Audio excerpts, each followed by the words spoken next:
поступок наших детей был оправданным, правильным и необходимым. Если запись идет, я могу более как осведомленный человек в этих делах. Сейчас хотят, Дагестан отделить от Северо-Кавказских республик, присоединиться к Калмыкии и Астрахань. А мы сейчас приняли решение, мы были Северо-Кавказской республикой, отделить это до Ставрополя, оставьте нас единый округ. Тогда народ решит, как быть дальше. Вместо того, чтобы инструмент, наш народный инструмент власть, не поддержать ребят, они пошли по другим путем. Мы хотим убедить, найти конструктивный диалог в чем? В восстановлении наших ребят. Других претензий у нас к ним нет. Недавно состоялся Национальный совет Союза Кавказских народов в городе Баку. Мне было крайне очень, мне было очень обидно за Дагестан. От начала до конца весь этот национальный совет проходил вокруг коррупционной ситуации и оккупационной ситуации в Республике Дагестан. А сегодняшняя главная цель, в чем причина приезда представителей Национального совета Союза Кавказских народов Ингушетии, еще раз призывать власть Ингушетии и Министерство внутренних дел, чтобы восстановить наших ребят по причине, что их поступок, их пример, их умение убедить стариков, чтобы прекратить противостояние. Еще раз, им это удалось избежать кровопролитий, удалось сохранить хрупкий, но мир. И поэтому мы возмущены до предела, и нет предела возмущений, почему ребята оказались жертвами этой правды. Вот поэтому хотим от власти получить конкретные правды за то, что эти ребята сделали больше, чем было необходимо.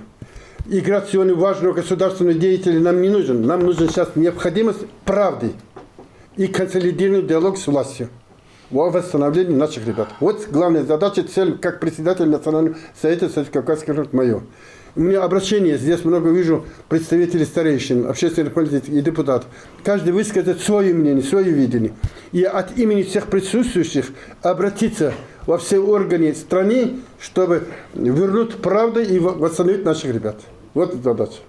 Я бы хотел вот это вот изначально. Второй вопрос, это в связи с тем, что все мы будем говорить, я бы хотел очень начать с вас. Вы осведомлены, вы знаете всю ситуацию.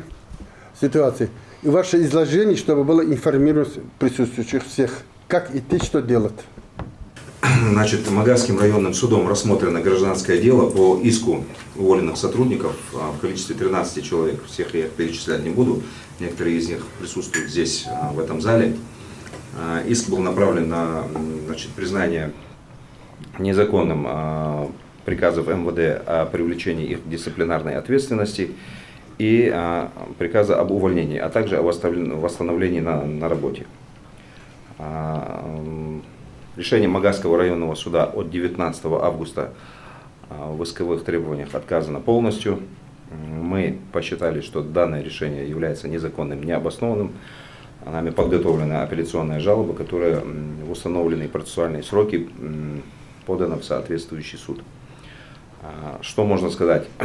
Основная тема этого гражданского дела, вменяется уволенным сотрудникам то, что они 27 марта 2019 года в ходе проведения мероприятий по прекращению несанкционированного, несогласованного с органами исполнительной власти митинга проследовали на площадь перед административным зданием НТРК Ингушетии, встали шеренгой вдоль всей площади, поперек всей площади, лицом к Росгвардии, спиной к митингующим, тем самым прикрыв со своими спинами митингующих, и создали препятствие работе ОМОНа Росгвардии по разгону этого митинга. Кроме того, им вменяется то, что они проигнорировали приказ двух заместителей министров, своего командира отдельного батальона, временно исполняющего обязанности командира и еще некоторых офицеров из руководящего состава МВД покинуть площадь. Но в итоге они покинули эту площадь. Значит, по материалам гражданского дела, по нашему твердому убеждению, установлено, что, значит, во-первых, четкой шеренгой они никуда не выстраивались. Во-вторых, категорически они не становились лицом к Росгвардии. В-третьих, препятствия Росгвардии они никакого не создали в осуществлении, значит, мероприятий по разгону митинга.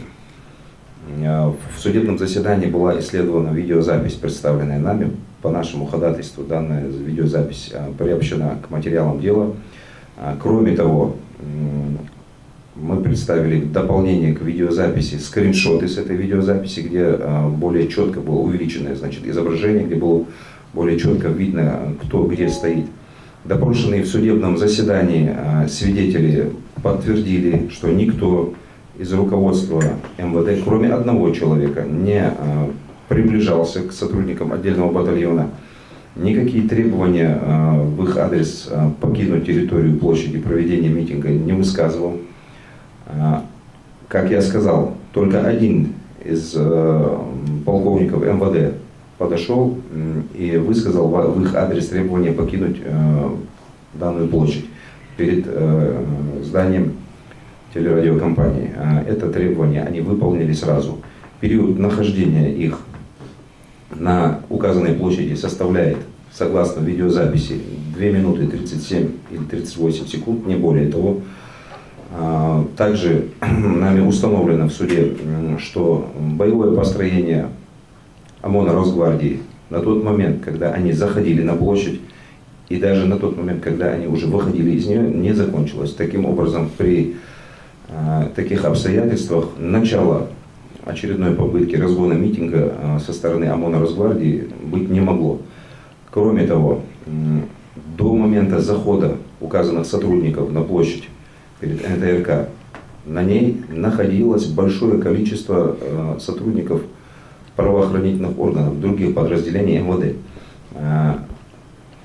в том числе и руководство МВД. Эти же все сотрудники оставались на этой площади и после их выхода. Таким образом, в силу того, что на площади между протестующими и ОМОНом Росгвардии также оставались эти сотрудники МВД, другие, не уволенные.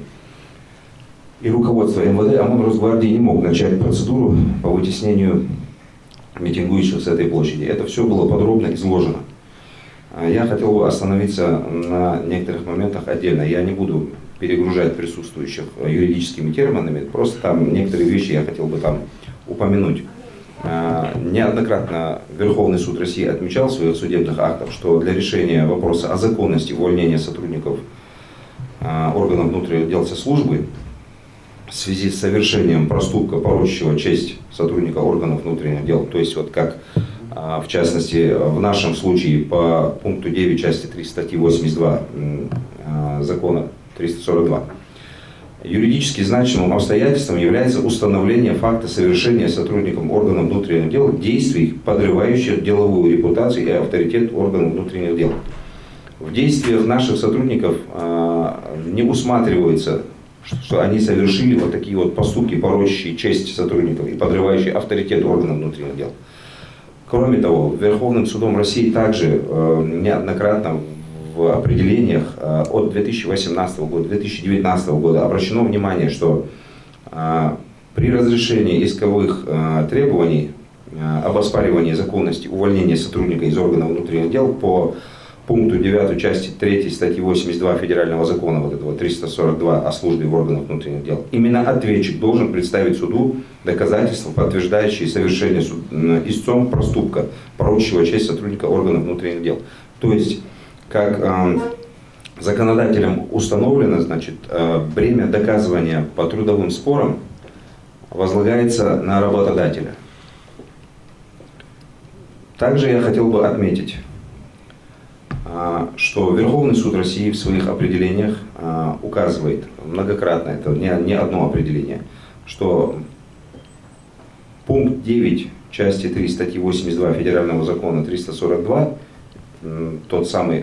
та норма, которая была применена в отношении уволенных сотрудников, не предполагает возможности его произвольного применения. Установление факта совершения сотрудникам органов внутренних дел, подрывающих деловую репутацию и авторитет органов внутренних дел, возможно по итогам проведения служебной проверки. В нашем случае в ходе рассмотрения данного гражданского дела судом установлено, что служебная проверка не проводилась. Данные события произошли 27 числа. Приказы в отношении данных сотрудников о привлечении их к дисциплинарной ответственности датированы тем же 27 марта. То есть в течение одного дня провести служебную проверку в отношении всех сотрудников было бы просто невозможно. Но хотелось бы напомнить, что согласно этих приказов уволенных было 17 человек. Просто в итоге истцы разделились, а несколько человек проходили по другому гражданскому делу, они восстановлены на работе. Еще один момент, на который я хотел бы обратить внимание, что, как предусмотрено действующим законодательством, в обязанность суда входит сохранять независимость, объективность и беспристрастность. И на основании исследований и оценки представленных сторонами спора доказательств по правилам статьи 67 и 71 Гражданского процессуального кодекса взвесить все обстоятельства законности привлечения истца к дисциплинарной ответственности. В нашем случае, и это подтверждается протоколами судебных заседаний, мы не увидели со стороны председательствующего по делу беспристрастности и независимости. Фактически, по ходу всего судебного процесса он взял на себя бремя доказывания обоснованности увольнения этих сотрудников. Я ни в коем случае не пытаюсь сказать, что представитель ответчика как-то там не так выполнял свою работу. Нет, он грамотный парень, мы видели, но его выступления были короткими, сводились к тому, что он не согласен с исковыми требованиями и просит отказать. Напротив, председательствующий по делу, он даже в заседании от 19 августа, где выступал в качестве представителя истцов, присутствующий здесь Шамилов, председательствующий, он моделировал ситуации. То есть мы не рассматривали дело исключительно по имеющимся фактам, по фактическим обстоятельствам дела. А судом моделировалась ситуация и пытался председательствующий добиться ответа от представителя истцов, от некоторых свидетелей, допрошенных в ходе процесса, какие могли быть последствия в случае, если кто-то из истцов поступил как-то там, каким бы то ни было образом. То есть это фактически отход от фактических обстоятельств дела. Мы считаем, что это является незаконным и недопустимым. Об этом все изложено в апелляционной жалобе. И мы очень надеемся на объективное и беспристрастное рассмотрение Верховным судом Республики Ингушетия данного гражданского дела. Пока у меня все. У меня вопрос к вам, пожалуйста. Значит, реализация вот этого не пристрастия, а реализация поручений судьей, значит, чьи поручения? Он же не говорит, он обеспечил реализацию ему порученные ему об отказе и иске восстановления их работы. Вот здесь как-то надо, чтобы вы помогли вот при изложении вот эту строчку. Ну, я не знаю, что там было поручение, я не могу утверждать. Я тоже не знаю. Просто у нас еще присутствовал председатель профсоюза МВД Российской Федерации Павлов Михаил Геннадьевич в судебном заседании 19-го наряду с Шамиловым и Аскерхановой. Павлов Михаил Геннадьевич. Он также в суде сказал, он опытный человек с большим стажем работы в органах внутренних дел, с не меньшим стажем работы именно в кадровой службе он работал. с не меньшим стажем работы в профсоюзе МВД. В подобных процессах он участвовал многократно, знает, как это происходит. Придя в суд и защищая уволенных сотрудников батальона патрульно-постовой службы, он сразу отметил, что процесс является политически ангажированным. И таким образом, мы это видели все, но опять же мы не можем сказать и совершенно четко заявить, откуда исходит политический заказ. Кроме того, важным моментом, раз уж я снова взял микрофон в руки,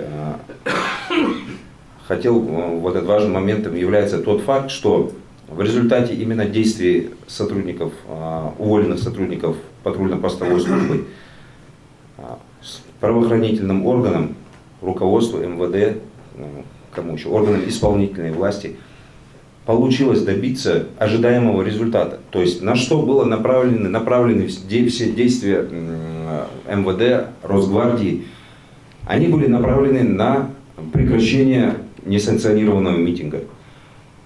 Всем известный факт, что с утра 27 марта были предприняты 2 провальные попытки разгона митинга, которые не просто не увенчались успехом, а более того, в ходе одной из попыток некоторые сотрудники Росгвардии получили некоторые какие-то увечья. Степень этих увечий мне неизвестна, это в суде не устанавливалось. Более того, судом не привлекались к рассмотрению дела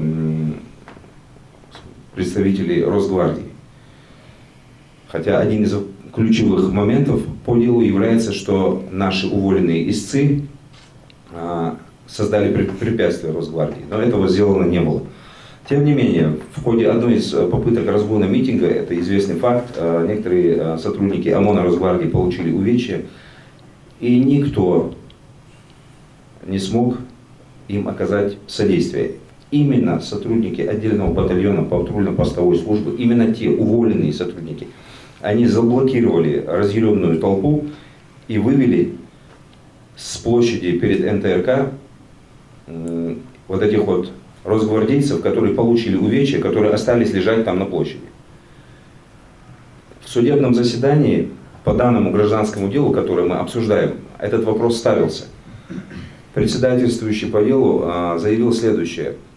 Я, может быть, не слово в слово, но очень приближенно к его цитате, что в силовых ведомствах приветствуется такого рода поступки, когда своих коллег спасают. На что с нашей стороны было заявлено, мы не увидели со стороны МВД, что была дана какая-то оценка такому поступку сотрудников отдельного батальона. Это вообще не принято во внимание. Также мы акцентировали внимание суда на том, что в чем был смысл оказывать противодействие ОМОНу Росгвардии, если час назад эти же сотрудники спасали этих же росгвардейцев. Но это также судом не принято во внимание. Мы видели, что со стороны суда, по нашему убеждению, я надеюсь, что я выражаю мнение всех истцов, что объективности и беспристрастности при рассмотрении дела по иску сотрудников отдельного батальона к МВД о восстановлении на работе мы не увидели. Его просто не было.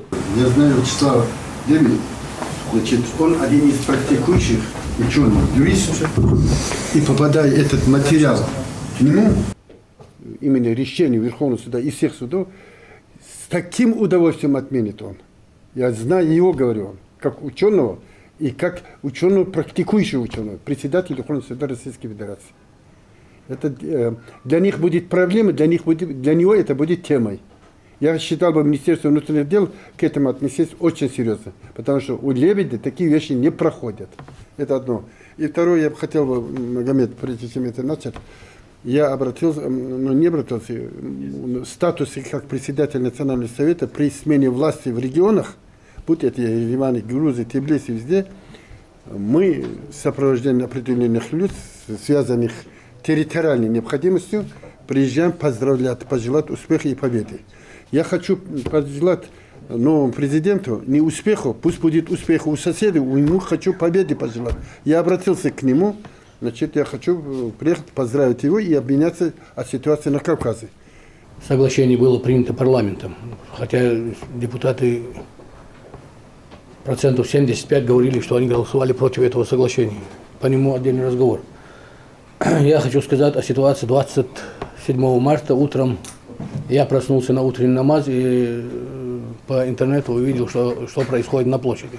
Успел выступить, обратиться к гражданам, которые там собрались, попросить их не суетиться, отойти в сторону, дождаться тех, кто ушел договариваться с представителями власти. Там старики, несколько человек ушли, говорили, Бачурина ушли. Я просил их, отойдите в сторону, чтобы Росгвардия там готовилась к третьему штурму, чтобы Росгвардия не вклинилась, опять не разогнала, опять не начался вот этот хаос. Но случилось то, что случилось. Ребята, о которых идет речь, они стояли в оцеплении. Я, честно говоря, не знал, что там ингушские ребята стоят в оцеплении, они все были в масках, в униформах, поэтому рассмотреть, кто там стоит в оцеплении, кто там из Росгвардии, кто из ППС, было очень сложно. И когда Росгвардия пошла штурмовать эту толпу, вклинилась в эту толпу, разогнала, и там хаос начался, там невозможно было понять, кто к кому лицом и спиной стоит. Они вклинились в эту толпу, толпа, естественно, среагировала, когда они на них агрессивно дубинками начали лупить. И среагировал, там посыпались и стулья, и все, что там было. И они через сосны, вот эта Росгвардия, которая клинилась сюда, через сосны ушли на дорогу. Провокация была по закону о референдуме. Тут вообще речь не шла о подписанных соглашениях. Тут спровоцировал вот это вот выход народа, спровоцировал тот, кто инициировал этот закон, естественно, администрация главы республики. Выронили основополагающую оттуда статью, пункт. И этим самым спровоцировали этот народ, чтобы они вышли на этот митинг, и чтобы задавить протестное движение республики с 27 сентября, которое началось. Вот власть организовала вот эту провокацию. Я на 100% в этом уверен, я самому главе это говорил. И вот ситуация дошла до того, что мне кажется, что все-таки вот это вот ребят наказывают показательно, чтобы не было повадно в случае, если такие митинги или шествия начнутся, чтобы не было повадно по всей России вот этим вот структурам, так называемым силовым структурам, так себя вести, чтобы не было повадно. Хотя эти ребята абсолютно, я считаю, абсолютно невиновны в данной ситуации. Там непонятно было, кто спиной стоит, кто к кому спиной стоит. Поверьте мне, поверьте, ни при чем не остановимся мы. Ни при чем, это правда, истина. Если мы сейчас дадим позицию и отдадим этих ребят, мы никто, мы не народ. То, что это дело политизированное, и то, что в Москве нужно было здесь именно такая мясорубка, это говорит все последующие действия. Возникает вопрос, почему, что не хватало МВД Ингушетии собственными силами разобраться с митингующими? Ведь даже не было попытки сделано, чтобы МВД, как положено, навело порядок у себя дома. Почему должны были пригласить другие приданные силы? Вопрос большой. Теперь, пригласили эту такую вот, которая оказалась абсолютно профессионально низкоподготовленная, непригодная для такой задачи. Как же сказали, она дважды пыталась разогнать митинг, но получила по зубам и, оставив на поле боя своих, бежали. А их, оставшиеся на поле брани, подобрали, оказали им помощь эти сотрудники ингушской отдельной полиции, отдельного батальона полиции. Спрашивается, кто против кого стоял? Если эти сотрудники оказывают помощь неумехам из Нацгвардии, а получилось, по-моему, так. Значит, Нацгвардия должна была разогнать этот митинг, поскольку не получилось. Нацгвардия, начальник доложил, что им помешали сотрудники отдельного батальона, это самое. Почему не разогнали? Почему планированное кровопролитие на площади не произошло? Так спросили, по-моему. А ответом было на это, что ингуши, им своя милиция помогла. Поэтому вынуждены были эта серия увольнений, и, начиная, министра тоже, по-моему, уволили. Да. Это без разбора, не проводя служебного расследования, буквально силовым приказом, тут же, минутно. Это вот показывает о том, что это связано с большой политикой. Ну, дальше возникает вопрос. А вот эти ребята все были, если даже, допустим, они встали лицом к этой, допустим, Какая разница? стали они лицом к Росгвардии, они защищают свой народ. Ну так нападите, наведите порядок, который вам приказали. Что же вы не напали? Это просто отговорка. Дешевые объяснения руководства Нацгвардии, которые не справились с поставленной задачей. Вот именно поэтому под горячую руку попался министр и вот эти вот 7-8 человек, 17 человек. А ведь они были в масках. Люди из-за своей солидарности сказали своему командиру: раз ты уходишь, и мы уходим. И мы скажем, что мы там были. А были они там или не были, судом, ни судом, ни служебным расследованием не установлено. Понимаете? Ну, тут нету ни бездействия, ни деяния, противоречащих закону. Поэтому это я с позиции председателя профсоюза, органов ТРДЛ и прокуратуры Республики Дагестан расцениваю как исключительно политический заказ.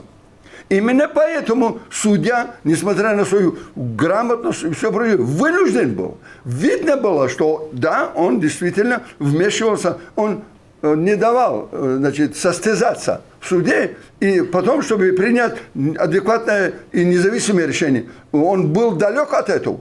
Он прямо не давал разговаривать, даже аргументировать в суде. Теперь он говорит, он меня спросил, судья, как, говорит, по-вашему, если приказ командира не выполнил, отвратительно говорю. Но в данном случае МВД Ингушетии этим людям не был издан письменного приказа. Не было и устного приказа. Понимаете? Это вот не было. И эти люди действовали на свой, как говорится, страх и риск. И то, что Нацгвардия не смогла добиваться двухкратным этим своим нападением на этот митингующий, эти люди в течение 2,5 минут, проведя разъяснительную работу среди этого общества, они сделали мирный расход митинга, чего требовалось доказать. Но, видимо, мирный расход никому не нужен был.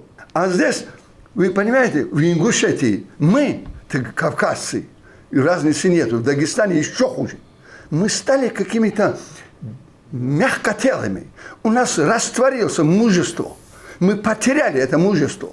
У нас, у министра этого, у других полковников, у других, кому было поручено провести расследование, не хватило мужества сказать: товарищ министр, я вас уважаю, но закон есть закон. Здесь нужно разобраться. И не разобрались. Не разобрались. Мы видим, это позорный факт.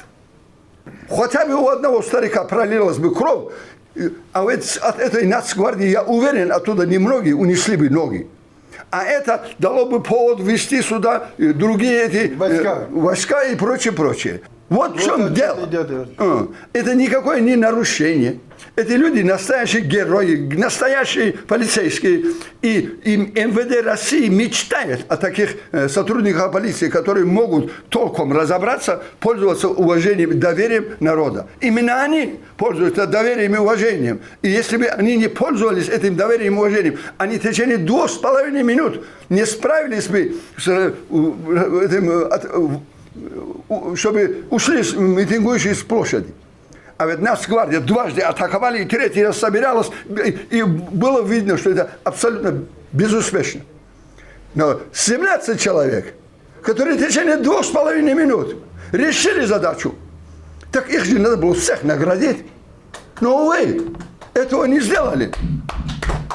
Ну, правильно говорю, если мы сдадим эти позиции, если мы не сделаем так, чтобы этот порядок восстановился, чтобы там разобрались, снова провели расследование, служебное расследование, и не установили конкретно эти факты, чтобы туда были независимые эксперты включены, чтобы там были следователи и так далее. И никакой по указке, вот это то, что сделано, нужно заново сделать. Суд принимает решение абсолютно. Там масса важных обстоятельств, которые могут повлиять на ход решения суда. А они не раскрыты. Не раскрыты. Поэтому нужно требовать новое расследование с нуля с этого дела. Первое испытание вот это вот. Вот это вот. Защитить этих людей, добиться правды. Вассалам алейкум. В ходе рассмотрения дела в Магасском районном суде нами установлено было, что конкретная задача сотрудникам отдельного батальона патрульно-постовой службы была поставлена на период с 7 утра, 7:30 утра до 21:00 26 марта. То есть весь резерв батальона, который был задействован в мероприятиях, связанных с протестами в городе Магас 27 в конце марта 2019 года, получил задачу только на 26 марта текущего года. По истечении указанного времени, чуть позже, в районе между 10 часами вечера и 11 часами вечера, их сняли с оцепления в городе Магас, и они были вывезены по месту дислокации батальона. Также в суде было установлено, что примерно в 3 часа ночи, в ночь с 26 на 27, по приказу они были возвращены снова в Магас в связи с тем, что митинг не прекратился. Однако 27 числа, ночью, когда их вернули, вновь инструктаж проведен не был. То есть на 27 число у них не было четких указаний, что делать, как делать, в каком месте находиться. Они просто встали на то место, где они стояли 26 числа, вдоль автодороги, перед площадью НТРК Ингушетии. Руководство также нами было установлено в судебном заседании, что непосредственного руководства, временно исполняющего обязанности командира отдельного батальона ППСП, в этот момент в Магасе не было. Согласно его объяснений, согласно возражений МВД, данный гражданин находился в одной части, он находился у себя дома в городе Назрани, в другой части, согласно его объяснению, он находился в месте дислокации отдельного батальона в городе Сунжа и получил сигнал о том, что сотрудники отдельного батальона проследовали на площадь в ходе телефонного разговора около 7 утра. Также он говорил, что он к 7 утра приехал туда.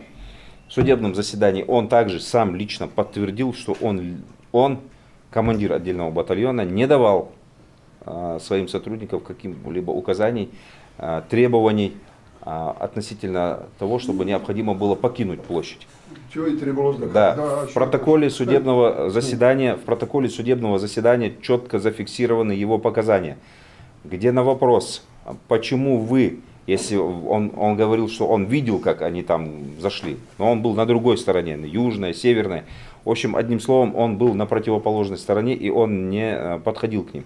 На вопрос, почему вы не проследовали на ту же площадь и не потребовали лично от своих подчиненных покинуть ее территорию, под протокол судебного заседания от 10 июля 2019 года данный свидетель заявил, что он не посчитал нужным.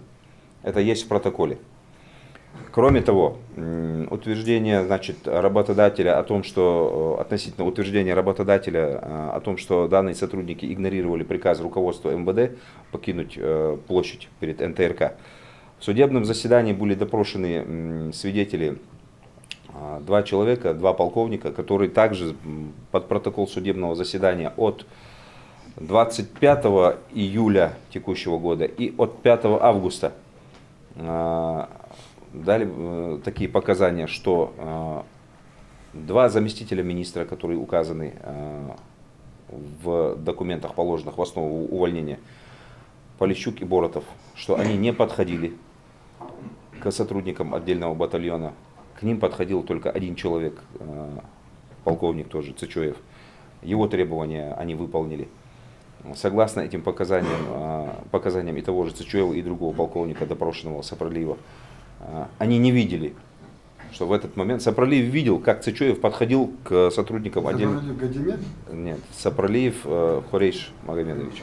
Он видел, как Цычоев Нух Агаевич подходил к сотрудникам отдельного батальона. Он их бывший командир, они его знают все, и он потребовал. Он также подтвердил Цычоев, что он к ним подошел, потребовал, чтобы они вышли, там поругал вроде бы их, они вышли оттуда. Согласно показаниям данных свидетелей, заместители министров Полищук и Боротов находились на расстоянии, один из них, вот я сейчас не могу точно припомнить, кто. Полищук я сам видел. Нет, они оба там находились на площади, но один из них находился на расстоянии 5 метров от Цычоева, который давал указание покинуть площадь, а второй находился на расстоянии 5 метров от первого. То есть они при обстоятельствах, сложившихся на утро 27 марта, во время, когда люди, все люди, сотрудники правоохранительных органов, митингующие, в очень такой напряженной эмоциональной ситуации, крик, шум, вы это помните, что так было. Люди, находящиеся на расстоянии нескольких метров, не в состоянии до кого-то докричаться и потребовать что-то выполнить. Я правильно говорю? Такое физически невозможно. То есть утверждение о том, что уволенные сотрудники игнорировали приказания руководства, это, честно говоря, не соответствует действительности. У меня еще такой момент, опять же, я не могу это утверждать на 100%, но у меня такое сложилось впечатление, что объяснения Боротова и Полищука, положенные в основу увольнения этих сотрудников, что, видимо, эти два офицера, они их по существу не читали, я так полагаю. Во-первых, у одного из истцов, у Тимура Хамчиева, была беседа с Боротовым, он сам признал, что, как Тимур говорит, что он не давал им никаких указаний. Во-вторых, сами эти письменные материалы и ряд других письменных материалов, которые именно отражают позицию работодателя, обоснованности их увольнения, они противоречат друг другу. Относительно того, кто кому подошел, когда подошел, первый подошел или второй подошел, они противоречат. Относительно времени происхождения этих событий, когда это все происходило, это все противоречит. Еще один момент. В принципе, Шамилов уже сказал об этом, но я хотел бы повторить. Вот этот выход сотрудников батальона на площадь, он получается, как бы суд акцентирует на этом внимание, что он самовольный выход. Однако надо рассмотреть эту ситуацию с несколько другого ракурса, я так предполагаю, что это было бы объективно. В отсутствии возможности доклада руководству, при условии, что руководство, само руководство МВД ходит как по плацу, там по площади, туда-сюда, между Росгвардией, между митингующими и между своими другими сотрудниками, которые до их выхода находились уже на площади. В отсутствие прямого руководства, которое даже не посчитал нужным, этот их командир, зайти на площадь, они просто оценили ситуацию, возможность, вот как говорил Шамилов, наступления гораздо более тяжелых последствий. Они, то есть, своими действиями они пресекли наихудший сценарий развития событий.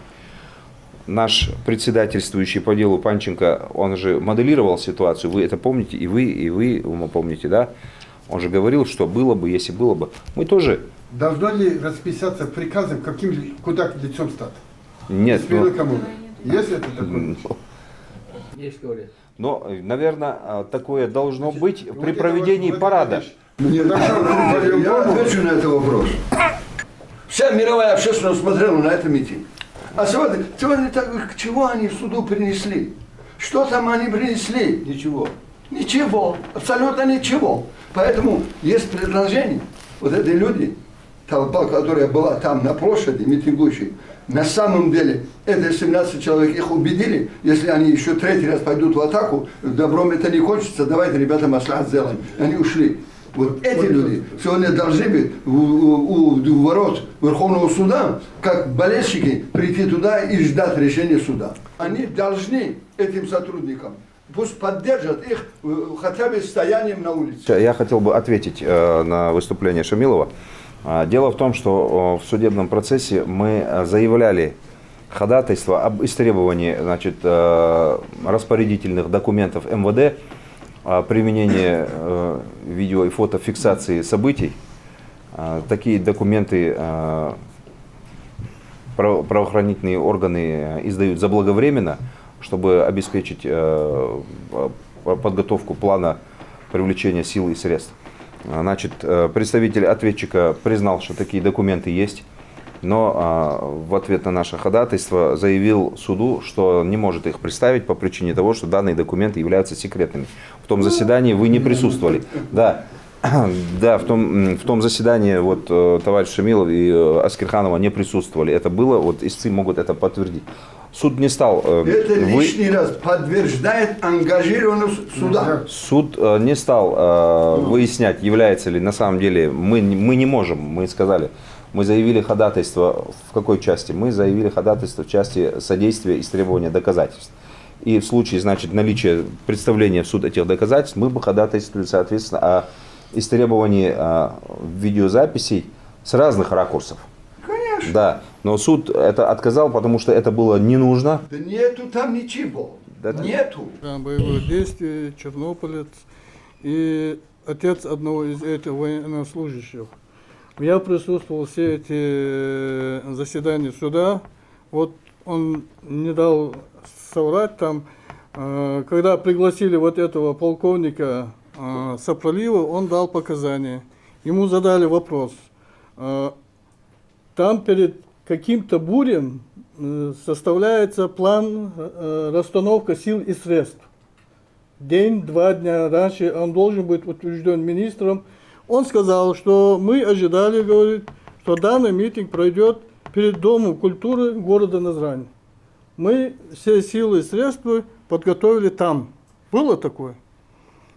Когда ему задали вопрос, вы ожидали здесь расстановку сил и средств подготовить? Нет, он сказал. Мы, говорит, так стихийно расставили силы и средства, но письменно не было подготовлено.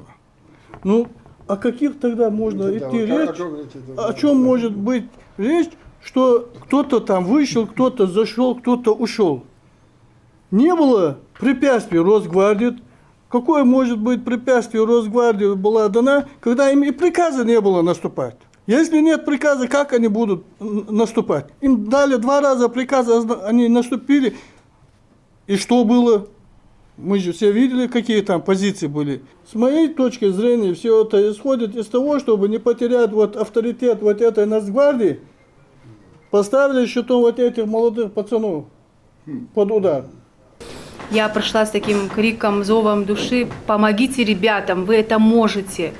Если вы захотите, вы это можете. А видя разный контингент людей, которые целыми днями вот эту Академию наук, где находится огромный кабинет, выделенный руководством города для Магомед Чагучевича, когда он прилетает с Москвы, вот эту толпу людей, и когда я могу беспрепятственно зайти, и всегда он и пожелает, и поможет, и вижу, как он помогает этим людям, я начала стучаться в дверь не по своей проблеме. Я начала просить за вас, ребята. Я женщина, как-то всегда говорят, я прошу прощения, не хочу никого обидеть, что женщина внутри, она психологически немножечко устойчивее и сильнее, да, так скажем. Это не в обиду, это природа нас такими создала. Женщина терпит многое, да. Но, тем не менее, хочется сказать, вас 13 человек, вот я одна. Сравнивая свою ситуацию, я тоже майор в отставке, так скажем, да, экс-майор. Я проработала почти 20 лет в Министерстве внутренних дел Республики Дагестан на должности старшего инспектора участковых, куратором всех участковых республики была. И когда вот эта ситуация, ребят, я узнала об этом, и, конечно же, мы информационные массы передавали эти события, которые здесь творились, мы за этим следили, я с горечью, с таким этим, мне было обидно, когда вот так вот несправедливо поступили. И когда я приехала на этот суд, где этот Панченко, судья, меня в Дагестане знают как женщину, которая говорит правду в лицо и любому, для меня нет чиновников. У нас в Дагестане, для меня их нет даже. Вот я с ними не считаюсь, я это могу заявить. Потому что я знаю, что со мной сделали. Я одна, к чему я это говорю? Я борюсь одна. Вы 13 человек. И если я не сдаюсь и иду... Нет, это вы, конечно, мы объединяемся. Вот мы сейчас объединяемся. К чему я говорю? Не перебивайте, пожалуйста. Я к чему это говорю? 13 человек. Если я, женщина, сегодня не сдаюсь и иду до победного конца, будет стыдно, если вы сдадитесь, ребята. Только до конца и только вперед. Это первое. Второе. Я хочу, чтобы сегодня... Спасибо Тимуру. Где он? Тимуру, вам, ребята, вы молодцы. Даже просто вот посмотрите их гостеприимство и организацию вот этого, да, вот как бы нашей встречи. Магомед Чагучиевич, от имени этих ребят, которых я сегодня назвала, так скажем, я намного старше вас всех, да, пускай я буду мамой, как он говорит, да, пускай я буду сестрой вашей старшей. И мы приехали сюда отмечать праздник победы наших ребят благодаря вам и Шамилову, и нашему сплочению. Я от души хочу, ребята, вам сказать, вы победите, иншаллах. Аллах с вами, главное. И Магомед Чагучиевич, я надеюсь, вот эти вот люди, общественники, руководители вот того народа, который там был, и тот народ, который должен как бы, да, сегодня встать все вместе, сплоченно защитить тех ребят, благодаря которому они предотвратили такое кровопролитие в этой республике, да. Я думаю, народ поддержит, вот вы руководители этих людей, ведь это же могло быть такое кровопролитие, вторая Чечня.